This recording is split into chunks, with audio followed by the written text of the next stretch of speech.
Today, we're going to talk about an absolutely incredible life story. The story of Dr. Ben Carson. I mean, this is a journey that takes a kid from the very bottom of his class in Detroit all the way to the absolute cutting edge of neurosurgery. It's a story about beating odds that just seem impossible, both inside and out. But you know what? To really get a handle on just how huge his achievements were, we're not going to start at the beginning. Nope. We're jumping right into the middle of it all, right into the controlled chaos of an operating room, during one of the most unbelievable surgeries ever tried. Picture this. It's 1987. We're at Johns Hopkins Hospital, and a whole medical team is in the middle of this marathon, 22-hour battle. Their mission? To separate two little baby boys, Patrick and Benjamin Binder, who were born joined at the head. Think about that. Their parents had already been told by other doctors that one of the boys would have to be sacrificed. So this team, they were literally the last hope. And I mean, this was a massive, massive undertaking. We're talking a 70-person team, 70! Surgeons, nurses, technicians, all working together perfectly. It took 5 whole months of planning just to get to this point. They even did dress rehearsals with dolls that were the exact size of the babies. Every single move had to be choreographed down to the second. So, the question is, who's the guy at the center of all this? The one leading this incredible operation? To figure out how Dr. Ben Carson got here, how he could even think of leading a surgery like this, we've got to go back. Way back. Back to the beginning. Because, and this is wild, decades before this surgery, that same brilliant mind was trapped. Seriously, you go to a Detroit elementary school and you'd find a young Ben Carson who wasn't just having a tough time. By his own words, he was the worst student in his entire 5th grade class. See, his family moved from Boston back to Detroit, and academically, he was just so far behind. And you know how kids can be. He became an easy target. He just couldn't keep up, and the other kids were relentless. The teasing never stopped. And after a while, he actually started to believe them. He just accepted it. He was the class dummy. It all came to a head during a math quiz. The teacher was trying to be nice, you know? She announced that Ben got a 9 out of 30, which for him was actually a huge step up. But before he could even feel good about it, the girl sitting behind him yells out for everyone to hear, "Not 9, he got none." And the whole class just bursts out laughing. For Ben, that was it. That was the moment he felt the most stupid and alone he'd ever felt. So how do you come back from that? Well, Ben's incredible turnaround didn't happen at school. No, it started at home. And it started with the absolute unshakable determination of his mother, Sonia Carson. Now, get this. Sonia Carson only had a 3rd grade education herself, but she knew her sons could do better. So she laid down the law. A new rule in the house. TV was pretty much out. Books were in. The boys were only allowed to watch 3 TV shows a week. That's it. And instead, they had to go to the library, read 2 books, and write a report on them for her every single week. And the change? It was basically a miracle.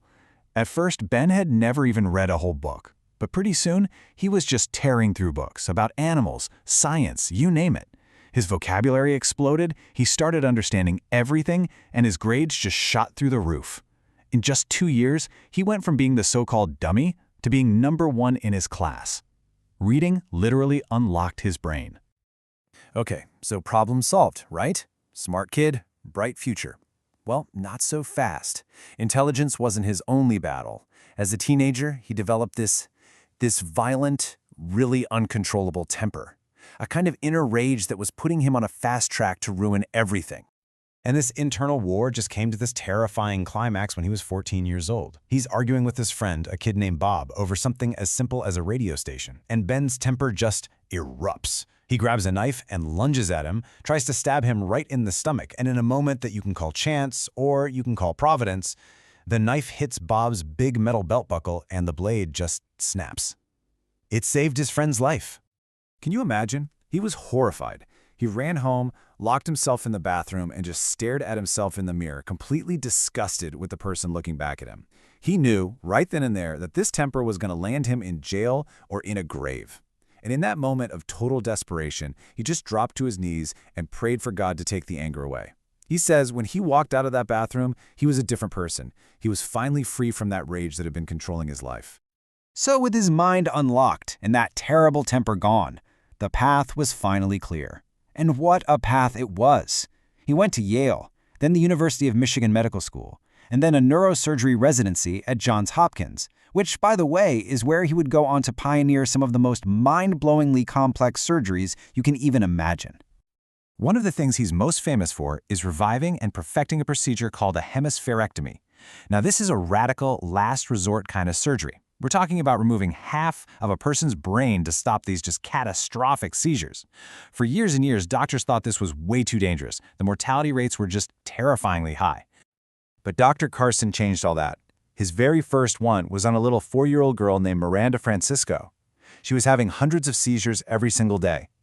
So after a grueling 10-hour surgery, where Dr. Carson removed the entire left half of her brain, Miranda opened her eyes, looked right at her mom and dad, and spoke. It was a moment that sent shockwaves through the medical community. And the results he got with his perfected procedure were just incredible, astounding. Dr. Carson estimates that 95% of the kids who had his hemispherectomies no longer have seizures. They get to live full, normal lives, something that was once considered completely impossible. So when you look at all of it, the struggles in the classroom, the battle with his own anger, the triumphs in the operating room, Dr. Carson took all those lessons and boiled them down to a simple but really powerful philosophy. He calls it Think Big. And listen, this isn't just some catchy acronym he made up. It's the literal roadmap he used for his own life. The T for recognizing his talents, the H for the hope his mom gave him, K for the knowledge he got from all those books, and G for his deep belief in God. Every single letter in that phrase comes directly from a turning point in his life. And really, that just leaves us with one last thought. The story of Ben Carson, it's not just about an amazing surgeon. It's this powerful reminder that our potential, it's not something we're just born with. It's something we have to build. We build it with discipline, with faith, and with the courage to, well, think big.